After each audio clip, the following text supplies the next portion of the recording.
आकाशवाणी है। कोविड-19 विशेष कार्यक्रम के अंतर्गत प्रस्तुत है कोरोना वायरस संक्रमण की वर्तमान स्थिति पर चर्चा, जिसे प्रस्तुत कर रहे हैं आकाशवाणी संवाददाता आनंद श्रीवास्तव।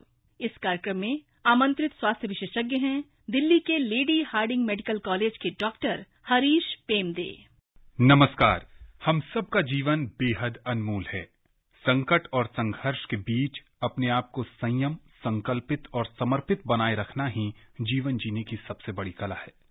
कोरोना संक्रमण के शुरुआती दौर में हम में से बहुत ज्यादा लोग निराश और हताश हो गए।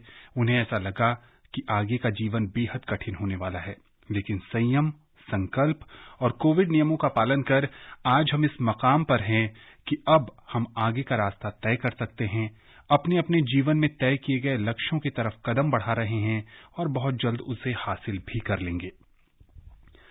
कोविड-19 के प्रति आप सब सजग रहें, सचेत रहें, जागरूक रहें। इसीलिए आकाशवाणी पर हम लेकर आते हैं ये खास कार्यक्रम।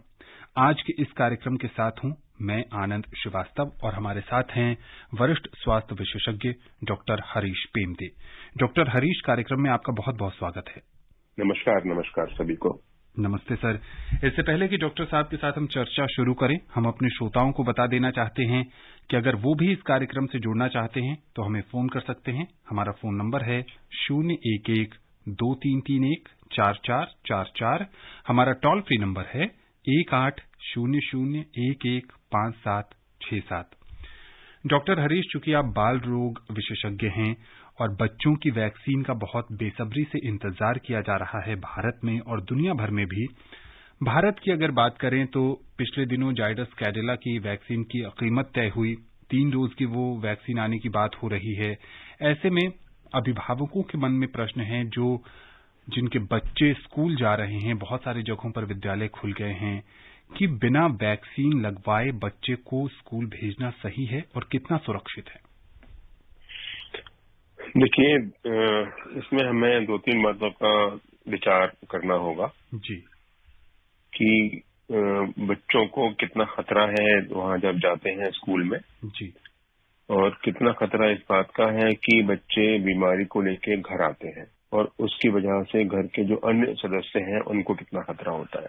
तो ऐसा देखने में आया है कि बच्चों में जो स्कूल 10 साल से छोटे बच्चे हैं, 10-12 साल से छोटे बच्चे हैं, उनको अगर कोरोना की बीमारी होती भी है तो बहुत ही माइल्ड होती है और अधिकांश बच्चे छोटी मोटी तकलीफ होती है जो ठीक हो जाते हैं। 70-80% बच्चों को तो कुछ भी नहीं होता है जी, बिल्कुल आराम से बीमारी निकल जाती है। बहुत कम संख्या में ऐसे बच्चे हैं जिनको कुछ अधिक उपचार की आवश्यकता होती है या हॉस्पिटल में जाना होता है जी। इसका मतलब ये कतई नहीं है कि बच्चे गंभीर रूप से बीमार नहीं होते हैं, बिल्कुल होते हैं।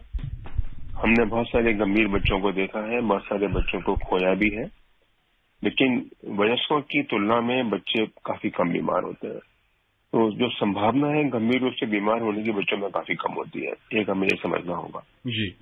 दूसरा कि क्या बच्चे बीमारी को फैला सकते हैं, बहुत स्पष्ट संकेत नहीं है, लेकिन हम मान सकते हैं कि हाँ, बच्चे भी बीमारी को फैला सकते हैं, लेकिन उतना नहीं फैलाते जितना कि वयस्क लोग फैलाते हैं।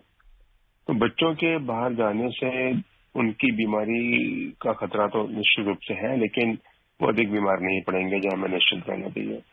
बच्चे बाहर से बीमारी लेके आ सकते हैं, हाँ बिल्कुल आ सकते हैं, लेकिन काफी कम संभावना होती है इस बात की जी। जितना एक वयस्क व्यक्ति को बीमारी की वजह से या कोविड होने की वजह से ज्यादा बीमार होने की संभावना है या उसकी वजह से घर के अन्य सदस्यों में जो है बीमारी होने की संभावना है, उसकी तुलना में बच्चों में काफी कम होता है।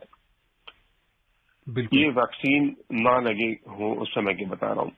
अगर वैक्सीन लग जाती है तो निश्चित रूप से हम गंभीर बीमारी से बचते हैं, लेकिन इस समय वैक्सीन तो बच्चों की उपलब्ध है नहीं जी, है ना। और घर में बच्चों को लंबे समय तक बिठा के रखने से उनमें भी कई तरह की समस्याएं देखने में आ रही हैं जी। तो लंबे समय तक तो उनको नहीं रखा जा सकता।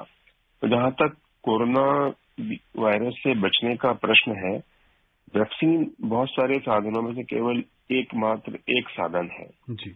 दूसरे साधन है मास्क पहनना, हाथ मुंह साफ रखना और दूरी बनाए रखना, वो भी उतनी ही आवश्यक है। अगर 4 में से हम 3 कर रहे हैं और वैक्सीन नहीं है तब भी हम कोरोना से बचाव बहुत सक्षम तरीके से कर सकते हैं। बिल्कुल ठीक। डॉक्टर साहब, यहाँ एक और सवाल खड़ा होता है कि अगर कोई बच्चा कोरोना से संक्रमित हो गया तो जैसे वयस्कों के लिए कहा जाता है कि उसको आइसोलेट कर देते हैं, क्वारंटीन कर देते हैं या होम आइसोलेशन में रखते हैं।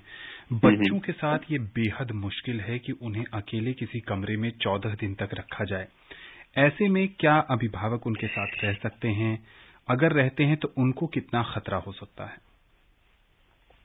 देखिए, बच्चे अधिकांश समय घर में ही रहते हैं जी, है ना। और जो भी देखा गया है कि बच्चों को बीमारी बड़ों से हुई है जी।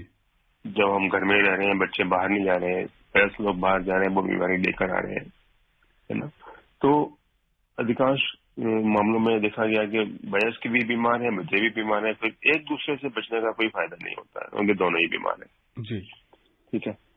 ऐसी स्थिति में केवल बच्चा बीमार है और घर में कोई और सदस्य इससे पीड़ित नहीं है, निश्चित रूप से बच्चे की देखभाल करने के लिए हमें उसके साथ ही रहना होगा। अलग से कमरे में बच्चों को बंद नहीं किया जा सकता है, विशेष तौर पर छोटे बच्चों को। जी। तो ऐसे में जो दूसरे साधन है, हाथ साफ रखना और अच्छे मास्क का लगातार प्रयोग करना, जी, ये बहुत आवश्यक हो जाता है। कई लोग कहते हैं कि 2 मास्क लगा लीजिए, आप हाथ साफ रखिए, बिल्कुल मास्क ना हटाएं बच्चों के, जब बच्चों के साथ संपर्क में होते हैं या उस कमरे में होते हैं। तो इससे भी हम बच सकते हैं। निश्चित रूप से एक बीमार अगर बच्चा है तो उसकी देखभाल करना प्राथमिकता होती है और होनी भी चाहिए, लेकिन मास्क का उपयोग करके, हाथों को साफ रख के और वैक्सीन लगवा के इस बीमारी की संभावना को काफी कम किया जा सकता है, लेकिन बच्चों का ध्यान तो रखना ही पड़ेगा। जी। डॉक्टर साहब, भारत में पर्व त्योहारों का मौसम चल रहा है। आज छठ पर्व के अवसर पर अस्त होते सूर्य को अर्घ्य दिया गया और बहुत जगहों पर यह देखा गया कि सरकार की लगातार कोशिशों के बाद, लगातार अपील के बाद भी कोविड नियमों का पालन नहीं किया जा रहा है।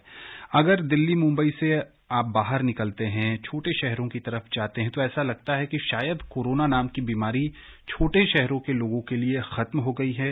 वो मास्क पहन ही नहीं रहे हैं। ऐसे लोगों की संख्या बहुत ज्यादा है। क्या कहेंगे इस मानसिकता पर आप?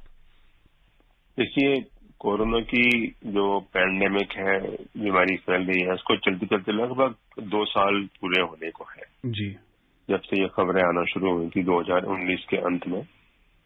तो लोग एक तरह से सुन सुन के परेशान हो गए हैं। जी। दूसरा, उन्होंने इतना गंभीर समय देखा है इसी वर्ष अप्रैल, मई, जून में, उसकी तुलना में तो अभी बीमारी काफी कम है। जी। दूसरा, बहुत सारे सीरो सर्वेज के रिजल्ट्स भी आए हैं अभी। कोई कहता है 90% लोगों में इसकी प्रतिरोधक क्षमता पैदा हो गई है। अलग अलग तरह की अलग अलग बातें होती हैं और लोगों में इस बीमारी के प्रति अब डर थोड़ा कम हो गया है। जी।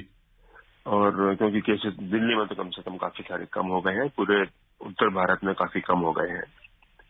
तो इससे लोगों को लगता है कि अब इनको कुछ नहीं होने वाला है। जी। लेकिन ये मतलब ये जो धारणा है, ये जो विचार लोगों में आ रहा है, इतना सही नहीं है। जी। आज भी हमें इन सब चीजों की आवश्यकता है। सोशल डिस्टेंस रखने की आवश्यकता है, मास्क पहनने की आवश्यकता है, क्योंकि जिसको होगा उसको गंभीर रूप से, निश्चित रूप से हो सकता है, विशेष तौर पर उन व्यक्तियों को जिनको कोई अन्य बीमारी भी है। जी।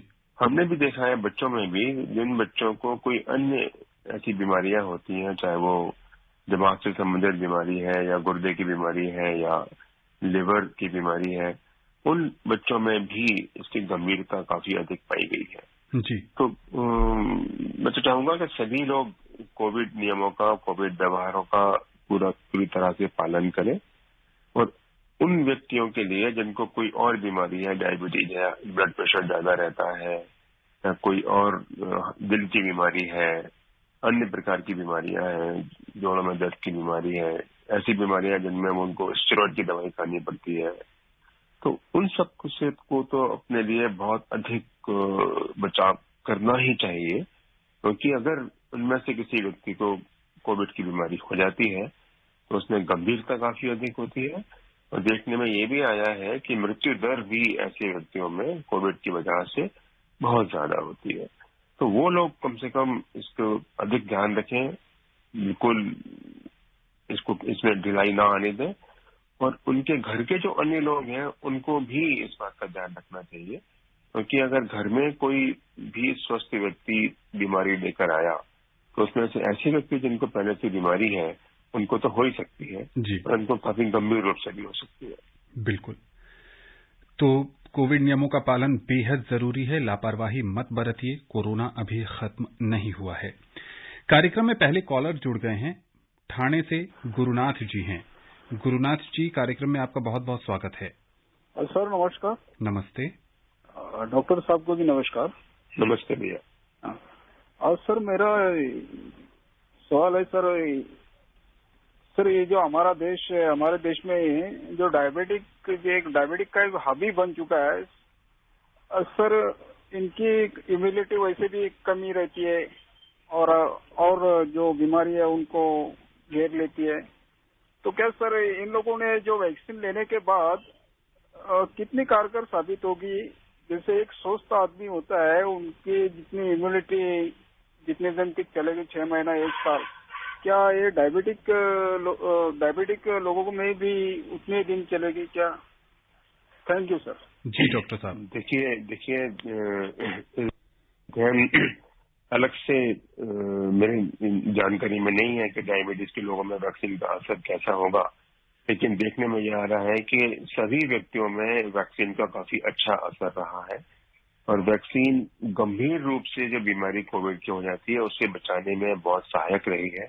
चाहे वो कोई सी भी हम वैक्सीन लें, वो सभी में उसका असर रहा है और सबके लिए ही लाभदायक रही है। हमने कोई जिक्र किया कि कितने दिनों तक चलने वाली है, इसके बारे में भी बहुत सारे अध्ययन चल रहे हैं। नई बीमारी है, नई वैक्सीन है, तो किसी के भी ये कहना बड़ा मुश्किल है कि 6 महीने तक असर रहेगा या 8 महीने तक असर रहेगा या 1 साल तक असर रहेगा वैक्सीन का। अभी इसके बारे में ज्यादा जानकारी नहीं है, लेकिन अगर वैक्सीन का जो विज्ञान है उससे जोड़ कर इस बात की चर्चा अगर की जाए, मैं तो ये कहूंगा कि वैक्सीन एक बार लग जाती है तो उसके बाद जब भी बीमारी होती है तो हमारे शरीर को याद रहता है कि वैक्सीन लगी है, तो उसके प्रति जो एंटीबॉडी है वो तुरंत बनानी चाहिए, वो बना देती है। हम अगर टेस्ट करें तो हो सकता है कि हमें लगे कि इसके अंदर एंटीबॉडी नहीं है तो बचाव नहीं हो सकता जी। लेकिन वैक्सीन लगने के बाद जब कोरोना वायरस हमारे शरीर में प्रवेश करता है तो हमारा शरीर उसको पहचान लेता है और बड़ी तेजी से उसके खिलाफ एंटीबॉडी बनाने लगता है। तो वैक्सीन का लाभ तो हमेशा होता ही है, कुछ मेमोरी सेल्स बन जाती है उसकी वजह से होता ही है। जो वैक्सीन हमारे देश में दी गई है उन सबसे मेमोरी सेल्स बनती है, मेमोरी में हमारे बॉडी में जाता है और उनसे लाभ होगा। तो अभी ये 6 महीने बाद एक और डोज देना है कि नहीं देना, इसके बारे में कोई निर्णय नहीं है, अधिक अध्ययन भी नहीं है। कुछ देशों में ये बूस्टर डोज लगने की तैयारी हो रही है, लेकिन हमारे देश में अभी नहीं है, क्योंकि इसका एक और कारण है कि अभी तक हम अपने सभी जो एलिजिबल पॉपुलेशन है उन तक भी हमारी 2 डोज नहीं लग पाई है। यद्यपि काफी अच्छा काम हुआ है, बहुत सारे लोगों को वैक्सीन लगी है, लेकिन सबको 2 डोज लग जाए उसके बाद ही हमें सोचना चाहिए कि एक और डोज की आवश्यकता है कि नहीं। बिल्कुल ठीक। तो अब तक अगर आपने कोविड वैक्सीन नहीं ली है तो जरूर जाएं, नजदीकी टीकाकरण केंद्र पर जाकर आप कोविड टीका ले सकते हैं। कोविन ऐप के जरिए भी आप अपने लिए स्लॉट बुक कर सकते हैं। फरीदाबाद से अमरिंदर जी जुड़ गए हैं, कार्यक्रम में आपका बहुत बहुत स्वागत है। जी सर नमस्कार। नमस्कार सर, मैं ये जानना चाहता हूँ, जैसे कि हमको कोविड हो जाता है, उस टाइम पर अगर हम वैक्सीन लगवाना चाहें तो क्या हमारा ये कोरोना सही हो सकता है? जी डॉक्टर साहब। वैक्सीन का उपयोग कोरोना की बीमारी से बचने के लिए होता है जी। वैक्सीन का उपयोग कोरोना की बीमारी के उपचार में नहीं होता। हम उससे इलाज नहीं कर सकते, उससे ट्रीटमेंट नहीं कर सकते। ठीक है, अगर कोरोना हो गया है तो उसके इलाज की जो विधि है, दवाइयां हैं और जो हम करते हैं वो बिल्कुल अलग है, उसमें वैक्सीन शामिल नहीं है। तो वैक्सीन से कोरोना का इलाज बिल्कुल नहीं हो सकता। हाँ, कोरोना होने के बाद भी वैक्सीन दी जाती है लगभग 2-3 महीने बाद, उससे जो कोरोना की बार बार होने की संभावना है वो काफी कम हो जाती है, लेकिन कोरोना होने के बाद वैक्सीन से इलाज नहीं हो सकता। मुंबई से राहुल पटेल जी हमारे साथ जुड़ गए हैं। राहुल जी, कार्यक्रम से जुड़ने के लिए बहुत बहुत स्वागत है आपका। जी सर, धन्यवाद। मेरे 2 प्रश्न है सर जी। पहला प्रश्न ये है कि जैसे अभी दूसरा वैक्सीन आने के लिए मुझे थोड़ा दिन के बाद मेरी तारीख है, बराबर है जी। तो उस तारीख से पहले क्या मैं वैक्सीन हफ्ता 10 दिन पहले ले सकता हूँ कि नहीं ले सकता हूँ, उसके बारे में बताइए। ठीक है। और दूसरा प्रश्न ये है कि जैसे मैंने देखा कि मुंबई की सरकारी अस्पताल में मैं किसी को मिलने को गया था पेशेंट को, जी। तो वहाँ पर सर जैसे कोई नर्स वगैरह कुछ थर्मल स्क्रीनिंग या कुछ टेम्परेचर कुछ भी चेक नहीं करते, वैसे आपको अंदर जाने दे रहे, तो इससे कोरोना कितना फैलेगा? क्योंकि कोई अगर कोरोना पॉजिटिव होगा तो फिर सब मरीज लोग को कोरोना होने का कितने चांसेस हो सकते हैं, इसके बारे में जरा बताइए। Thank you. जी डॉक्टर हरीश। हाँ, चलिए मैं दूसरा प्रश्न हूँ जी। कि निश्चित रूप से थर्मल स्क्रीनिंग का एक रोल तो है कि किसी को अगर बुखार है तो वो इन जगहों पर ना जाए जी। तो उनसे अधिक फैल सकता है, सब जगह करना चाहिए। लेकिन अगर हम सामान्य रूप से देखें तो कोई भी बीमारी है, इस तरह की कोई बीमारी है जिसमें अधिक लोग बीमार होते हैं, गंभीर रूप से बीमार होते हैं, निश्चित रूप से ये सारी बीमारियां अस्पताल में और उसके आसपास केंद्रित हो जाती हैं। तो अस्पताल जैसी जगहों में जाने से दूसरों को बीमारी होने की संभावना होती है, लेकिन सैद्धांतिक रूप से देखें तो हम इस बात को नकार नहीं सकते कि कोई व्यक्ति बाहर से अस्पताल में आए और बीमारी को लेके आ जाए। इसकी जांच हमें निश्चित रूप से करना चाहिए। थर्मल स्क्रीनिंग भी एक तरीका है उसको जांचने का, लेकिन सबसे महत्वपूर्ण है कि वो व्यक्ति भी पूरे समय तक नाक और मुंह को ढक के मास्क पहने रहें, लगातार अच्छा मास्क पहने, हाथ अपने धोते रहें। अगर वो ध्यान रखेंगे इन दोनों चीजों का, अगर कोरोना है भी तो उससे दूसरों को होने की संभावना काफी कम हो जाती है। और ये तो हम सबका अपना कर्तव्य है कि हमें लगता है कि हमें कोरोना हो सकता है, हमें बुखार हो सकता है, तो हम सार्वजनिक स्थानों पर खुद ही ना जाए ना। हम क्यों इस बात का हमें प्रतीक्षा होती है कि कोई हमें मना करेगा या कोई हमें जांचेगा और कहेगा तब जाओ, तब नहीं जाएंगे। ये हम सबका अपनी ड्यूटी है, तो हम खुद ही उस काम को ना करें। खुद ही नहीं करेंगे तो सब उसमें सुरक्षित रहेंगे। इनका पहला प्रश्न क्या था? इनका पहला प्रश्न ये था कि इनके कोविड टीके की दूसरी डोज की तारीख आने में अभी 5-10 दिन का समय बाकी है, क्या ये पहले ले सकते हैं? देखिए, ये जो 2 डोज के बीच का समय निर्धारित किया जाता है उस पर कई सारे वैज्ञानिक कारण होते हैं। तो उसमें यह देखा जाता है कि उस अंतराल के बाद लेंगे तभी अधिक प्रभावी हमारी वैक्सीन होगी जी। अगर उस अंतराल के हम पहले ले लेंगे तो वो उतना प्रभाव में कमी आ सकती है। और ये अलग अलग व्यक्तियों में अलग अलग हो सकता है। इसको किसी प्रकार से मापा नहीं जा सकता, जनरली नापने की आवश्यकता नहीं होती है। 1-2 दिन तक आगे पीछे चल जाता है, 7 दिन अधिक समय है, इतना पहले नहीं लेना चाहिए। जो निर्धारित समय है उसके आसपास ही लेना चाहिए। 1 या 2 दिन चल जाएगा लेकिन नहीं लेना चाहिए। निर्धारित समय से और अधिक बाद में लेने पर वैक्सीन का असर ऐसा देखा जाता है कि ठीक ही होता है, खराब नहीं होता, बढ़िया होता है जी, लेकिन पहले नहीं लेना चाहिए। बड़ौद से महेश शर्मा जी जुड़ गए हैं। महेश जी, स्वागत है आपका। नमस्कार जी। नमस्ते। मैं जानना चाह रहा हूँ जी, पूरी सावधानी के बावजूद अगर कोई कोरोना से ग्रसित हो जाता है तो अपनी सुरक्षा के लिए वो क्या क्या सावधानियां रखें?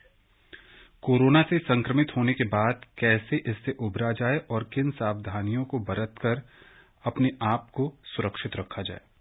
देखिए, कोरोना अगर एक बार हो गए तो खुद का ध्यान रखना पड़ेगा। आपको देखना होगा बुखार कितना हो रहा है, सांस लेने में दिक्कत तो नहीं हो रही है, बेहोशी तो नहीं आ रही है, और कोई समस्या तो नहीं हो रही है, चक्कर तो नहीं आ रहे हैं, है ना। इन चीजों को देखना होगा। और कोई भी आपको लगता है डॉक्टर के पास हमें तुरंत जाना चाहिए और डॉक्टर की सलाह के अनुसार अपना इलाज करना है। ये तो आपके अपने इलाज की बात होगी। आपकी वजह से दूसरे लोगों को कोरोना ना हो जाए, इसका भी आपने ध्यान रखना है।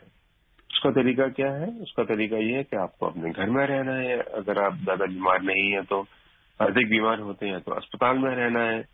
और अगर सार्वजनिक स्थान पर जब भी जाते हैं या किसी और से व्यक्ति से मिलते हैं तो आपको मास्क पहनना है, अपने हाथों की सफाई रखनी है और अपने आप को सुरक्षित रखना है। खाना पीना अच्छे से खाते रहें जिससे आप ठीक रहें। बीमार भी नहीं होता, डॉक्टर के पास जाना है, उनकी सलाह के अनुसार काम करना है। यही 3-4 चीजें हैं जो हम सबको, इन सबका हमें पालन हम सबको करना चाहिए। उससे हम खुद भी सुरक्षित रहेंगे और अपने जो प्रियजन हैं, जो आपके घर में हैं या आपके पड़ोस में हैं या आपके शहर में हैं, उनको भी हम सुरक्षित रख पाएंगे। जी बिल्कुल। राजधानी दिल्ली से राजेंद्र कुमार जी जुड़ गए हैं। राजेंद्र जी, स्वागत है आपका। नमस्कार सर, डॉक्टर साहब को मेरी तरफ से नमस्कार। जी नमस्ते भैया। सर, मैं ये जानना चाहता हूँ, जीका वायरस और कोरोना वायरस में कितने अंतर है? क्या वो भी इतना संक्रामक है या मतलब या कोई इसमें कोई भिन्नता है क्या? कुछ विस्तार सर बताएंगे थोड़ा सा। देखिए, इस दुनिया में अनेकों वायरस हैं जो फैलते रहते हैं। कोरोना वायरस निश्चित रूप से बहुत खतरनाक साबित हुआ है, ये हम सब इसके बारे में बड़े अच्छी तरह से जानते हैं। जीका के बारे में ज्यादा जानकारी बहुत ज्यादा तो नहीं फैल रहा है, कानपुर या उसके आसपास कुछ है। इसका सबसे बड़ा असर होता है कि अगर किसी गर्भवती महिला को अगर ये वायरस हो जाए जी, तो जो बच्चा है पेट में पल रहा है, उसके जो दिमाग है उसके विकास पर, उसके डेवलपमेंट पर बहुत बुरा असर डालता है। तो उन सबके सिर बहुत छोटे हो जाते हैं जब वो पैदा होते हैं। बाकी और ज्यादा गंभीर रूप से बीमारी एडल्ट्स में, बड़ों में, वयस्कों में इससे नहीं होती है, लेकिन गर्भवती महिला में अगर ये पहली बार हो जाए तो उसके बाद जो शिशु मां के पेट में है उस पर काफी गंभीर असर इसके होते हैं और ये भी तेजी से फैलता है। सारे वायरस, अधिकांश वायरस हमारे बोलने से, खांसने से, ज्यादा तेजी से हंसने से, जो ड्रॉपलेट इन्फेक्शन है उसके माध्यम से फैलते हैं, कुछ हवा में फैलते हैं। इन सबसे बचाव करना हमें अधिक जरूरी है। लेकिन निश्चित रूप से दोनों वायरस की अगर हम तुलना करें तो कोरोना वायरस का तो कोई तुलना में कुछ है ही नहीं। इतना गंभीर रूप से ये बीमारी फैली हुई है, पैंडेमिक हुआ है। जीका वायरस इतना गंभीर नहीं है, इससे बीमारियां इतनी गंभीरता से नहीं होती। जी। उत्तर प्रदेश के बलरामपुर से रिंकी तिवारी जी जुड़ गई हैं। रिंकी जी, कार्यक्रम से जुड़ने के लिए स्वागत है आपका। स्वागत के लिए बहुत बहुत धन्यवाद। आनंद जी नमस्कार। नमस्ते। नमस्ते। और आपके साथ एक्सपर्ट है, उन्हें मेरा नमस्कार। नमस्ते जी, बताइए। जी सर, मेरा क्वेश्चन है सर, मान लीजिए अगर कोई माइंड से अक्षम है, जिसके पास ना तो वोटर लिस्ट का कोई पहचान पत्र है, ना ही उसके पास आधार कार्ड है, कोई भी ऐसी पहचान पत्र है, तो वो कैसे वैक्सीन लगवाए? कोई भी हो, चाहे जो भी हो। जी डॉक्टर साहब। देखिए, अगर आप वैक्सीन केंद्र पर जाएंगे तो मदद करेंगे और कुछ न कुछ तरीका निकलेगा। और आजकल हर व्यक्ति के पास कुछ न कुछ एक होता ही है, तो वो आपकी जरूर मदद करेंगे ऐसे व्यक्ति की जिनके पास कुछ भी चीज नहीं है। और अब कुछ ऐसी व्यवस्थाएं बनेंगी जिसकी वजह से ये हो। निश्चित रूप से कोविन जो ऐप है उस पर रजिस्ट्रेशन के लिए कुछ न कुछ होने की आवश्यकता होती है। जी बिल्कुल। और अब ऑन साइट रजिस्ट्रेशन की भी व्यवस्था है। ऐसे में अगर आपके पास प्रमाण पत्र नहीं है, आधार कार्ड या कोई भी संबंधित दस्तावेज नहीं है, तो आप सीधा टीकाकरण केंद्र पर जाइए और वहां जो प्रशासनिक कार्य से जुड़े जो लोग हैं वो आपको मदद करेंगे, वो आपको आगे का रास्ता बताएंगे कि कैसे आपको वैक्सीन लगेगी। इसका मतलब ये बिल्कुल भी नहीं है कि अगर आपके पास पहचान पत्र नहीं है तो आप ये मान लें कि आपको वैक्सीन नहीं लगेगी और आप घर पर ही बैठे हैं। आप टीकाकरण केंद्र पर जाइए, आपके लिए वहां रास्ते जरूर निकलेंगे। लोनी गाजियाबाद से मोहम्मद यामीन जी जुड़ गए हैं। यामीन जी, स्वागत है आपका। सर नमस्कार। नमस्ते। डॉक्टर साहब को भी नमस्कार। सर मैं यामीन भाई, रेडियो वाला, चिरोड़ी, लोनी जिला गाजियाबाद। हाँ जी सर, मैं जानना चाह रहा हूँ, संक्रमित होने के बाद, ठीक होने के बाद कितने दिनों तक मतलब लोगों से मिले, ये बताएं। जी डॉक्टर साहब। देखिए, इसका जो दिन की संख्या बताई गई है कि बीमार होने के 10 दिन बाद तक आप संक्रमित दूसरों को नहीं करते हैं, घर जा सकते हैं।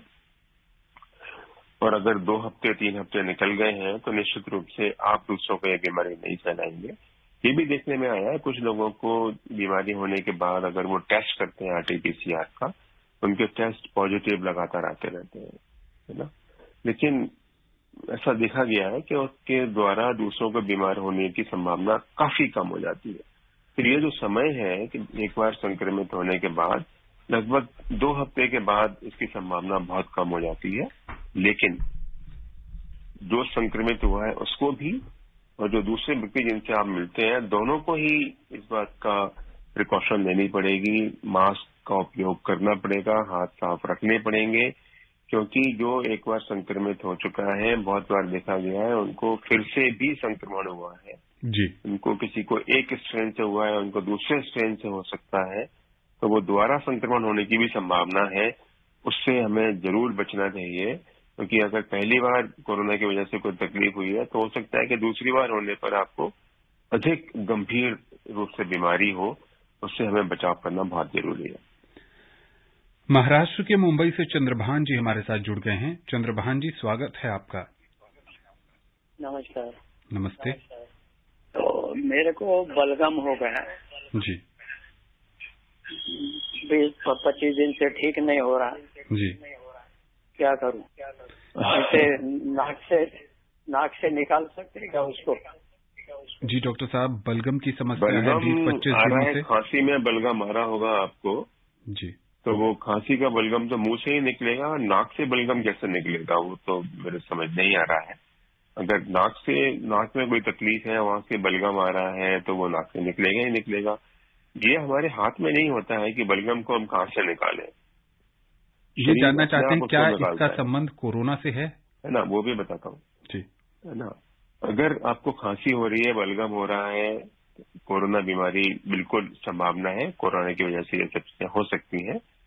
लेकिन आपको ये खुद नहीं सोचना है, ये सोचने की, इसकी जांच करने की जो जिम्मेदारी है वो डॉक्टर के पास है, जो हेल्थ वर्कर है उनके पास है।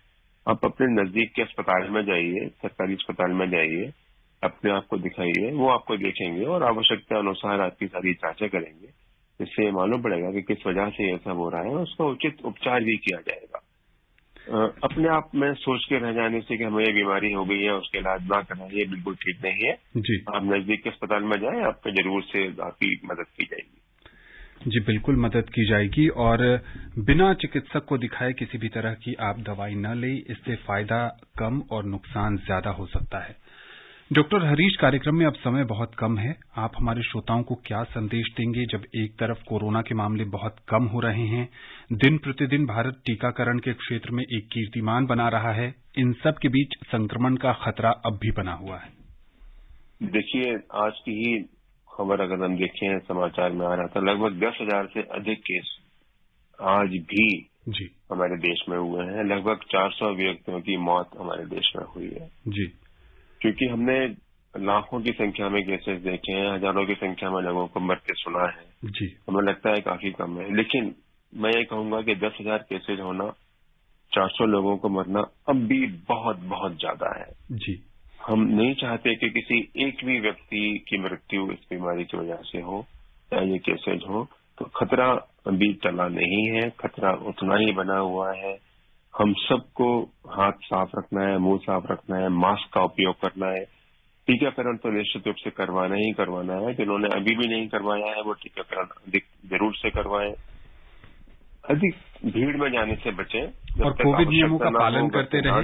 ये सारे कोविड नियम ही है जो मैं बता रहा हूँ जी। इनका पालन करना आज भी उतना ही जरूरी है जितना पहले था।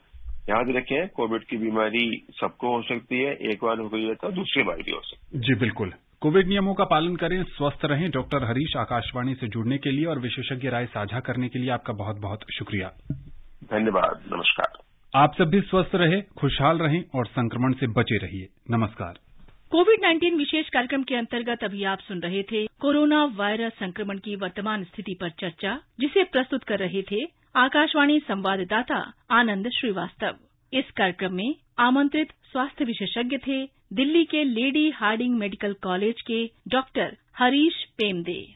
ये कार्यक्रम आकाशवाणी के समाचार सेवा प्रभाग द्वारा प्रस्तुत किया गया। इसे आप हमारे mobile app news on AIR और YouTube channel news on AIR official पर भी सुन सकते हैं। इस कार्यक्रम के संबंध में अपनी प्रतिक्रिया आप हमें ईमेल कर सकते हैं। पता है airnsdtalks@gmail.com। ये कार्यक्रम फिर से सुनने के लिए लॉग ऑन करें हमारी वेबसाइट newsonair.nic.in।